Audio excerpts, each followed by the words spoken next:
Boom.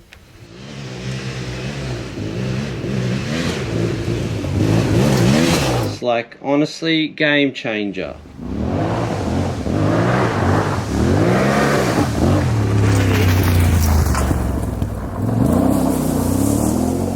Welcome back, team, to the next stage of trimming down the World Raid, getting rid of the unnecessary weight, all for the sake of getting the bike at its optimal handling before I start loading it up with luggage. Today I'm going to do the tail tidy. There's a lot of junk back here. The battery, massive weight savings there. I'll show you that a bit later. And there's a little trick I'll show you with the chain and the rear axle position. Let's get into it.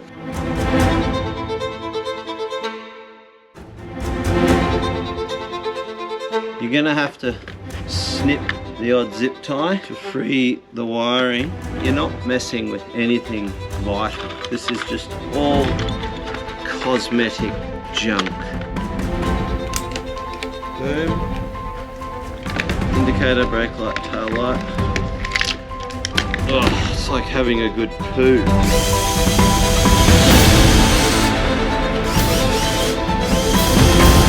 You want to go smaller rather than bigger. You're going to have your own means to suit your own bike, whatever that is. But there's plenty of real estate on these Tenerés back here, like internally for the wiring. And to seal the deal, you just get an O-ring. Just massage it in as if it were done by the factory. Look at that. Tail tidy is pretty much complete.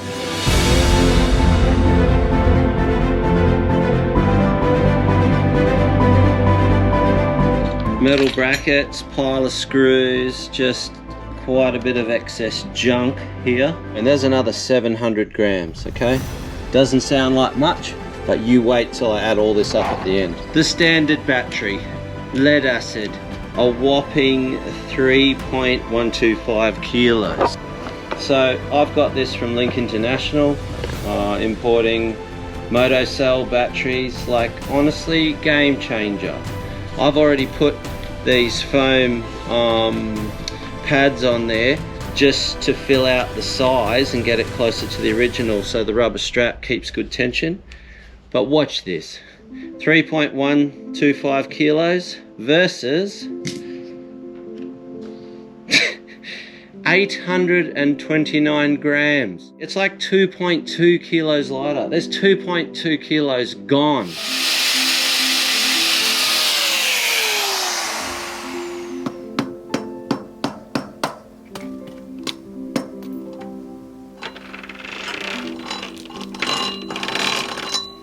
This is more about a chassis modification than it is saving weight, even though I've added an extra link.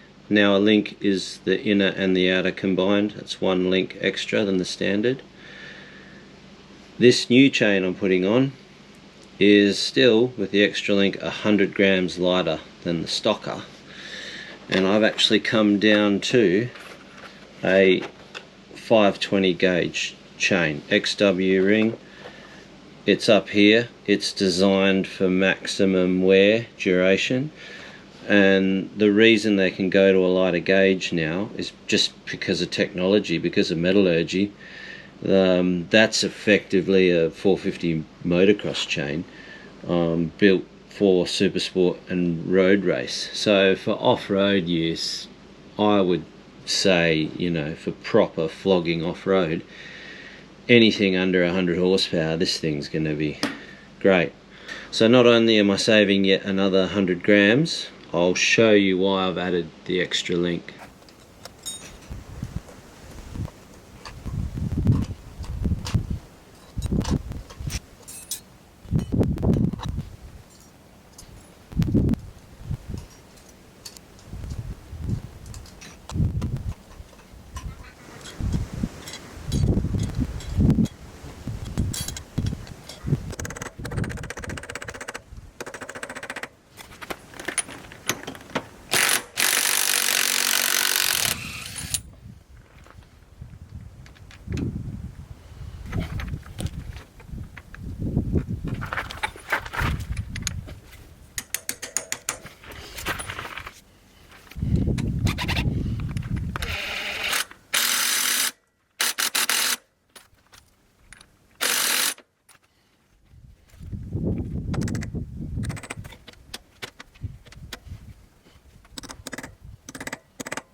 So the whole idea of lengthening the chain is to extend the axle as far back in the swing arm as you can get it, and what that is doing is maximizing, not only maximizing your travel, but extending the wheelbase for stability, cornering stability, especially if you're a slider, you're a drifter, you know, like the bike is so much more stable under brakes, powering out of corners, and just the action of the rear shock. You can run it firmer and have it, you know, feel more progressive with, you know, with the extended swing arm. And so you'll see that even when this spacer block covers up the ellipse, there's still a good 6 to 7 mil of adjustment as that disappears, and I'll show that to you. You watch as this adjustment takes up. It sort of accelerates and tensions the chain. Right, that's a bit tight. So I'm going to go back to go about halfway between those last two.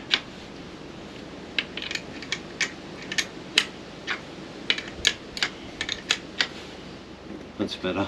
I've got a complete video on how to set your chain tension using the compression method with a strap.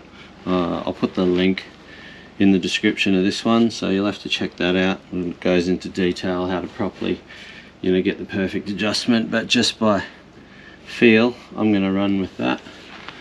And look, the benefit of going to these lighter gauge chains is also, you know, forget chasing horsepower, but what you got to understand is anything that gives a power increase in terms of resistance, like less drag, less inertia for the motor to throw around, is also going to add to your fuel economy. So, you know, if there's a small percentage of power increase by running this gauge chain because of the, you know, lesser resistance for the motor, over 1,000 kilometers, that's going to add up. Over a tank of fuel, that's going to add up.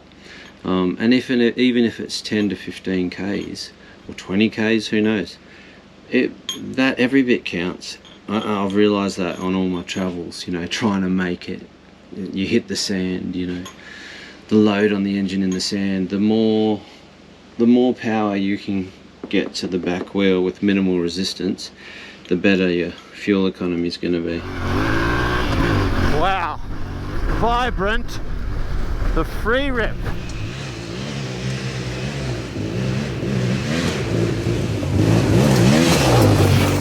It's just free revs up top, mad.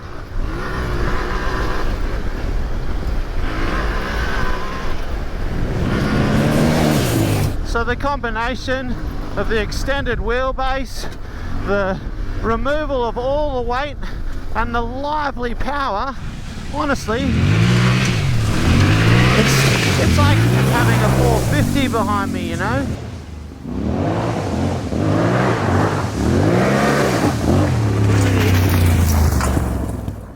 Guys, agility is everything riding off-road, and the bigger your bike gets, the less agile it becomes, and some worse than others purely by the proportions of the weight on the bike. Now, with the modifications I've done, extending the wheelbase, lightening the rear end, honestly, from here back, this bike now feels like a WR450. From here forward, she's all world rate. The back of your motorcycle is just a tail to guide the whole bike and steer it. When I back off the throttle, that reduced amount of weight makes it so much easier for the bike to self-center. Alright, that's the secret right there. All these overloaded adventure bikes that are taking off through the wilderness, you know, it's all fine when you're on a straight road, but if anything goes wrong, anything, you slightly tuck the front and skew the back out, you're just in one big disaster zone. Your chances of coming out of a swab are like non-existent when you're just overloaded at the back. Now, you're going to carry luggage, that's fine, but If you go back through some of my other videos and the point I make about keeping the weight low and forward, it's going to make your ride so much safer. You'll have more confidence to travel into these unknown places because you'll feel ready to take on anything. You won't be worried about your bike the whole time. Okay, team. One more demonstration just to drive the point home. You see how effortlessly the back end is self-centering after it lands. There's no rattle on. Mint. All right, I've run some numbers for you. Have a look at this pile that I've taken off the bike, right? So what we've got here is tail tidy, pillion pegs, mirrors, battery, standard exhaust, and the little foot peg doodahs and the little reflector things that I've chopped off the front. And as explained before, I've saved 100 grams with the chain and sprockets combo, right? So that junk there comes to a grand total of 11 kilos, right? 11 kilos, that's a lot. Now I have put back on the acro and the battery. Combined together is 4 kilos. So in total, I have taken 7 kilos off the bike. 6 kilos at the back with all that junk, and a kilo up front with the mirrors. Like, I'll get some decent mirrors sorted, but you know, these are great and all, but yeah, we'll look into that later when I set her up for some big adventures. Again, guys, this all comes back to making the bike safe. Sure, it's heaps more capable to go and jump and carry on the way I do, but to be honest, that's not why I do it. The whole point of this is to get the motorcycle you've bought performing at its optimum before you go and load it up. And it's all about weight proportion, you know. Yeah, you're going to carry all this stuff. The whole goal is to, you know, retain the handling capabilities of the bike, not destroy them with luggage. And the best way to do that is to get the bike handling at its best, know what it feels like when it's handling at its best, because from this point on, anything that I add to it, at the back, at the front, wherever, in terms of luggage, I'm going to feel that. Yeah, so Mint, we're probably at the midway point now. Next few sessions, I'm going to start to focus on some battle gear, bash plates and that sort of business, and then move into the suspension. And I'm going to do the suspension hand in hand with adding the luggage, you know, basically running a full tank, all my travel gear, and just focus on getting and retaining that dynamic of where the bike is at now, albeit a bit heavier. Don't forget to subscribe to my channel, hit the notification bell, share it with all your mates. Yeah, plenty of adventures to come. See ya.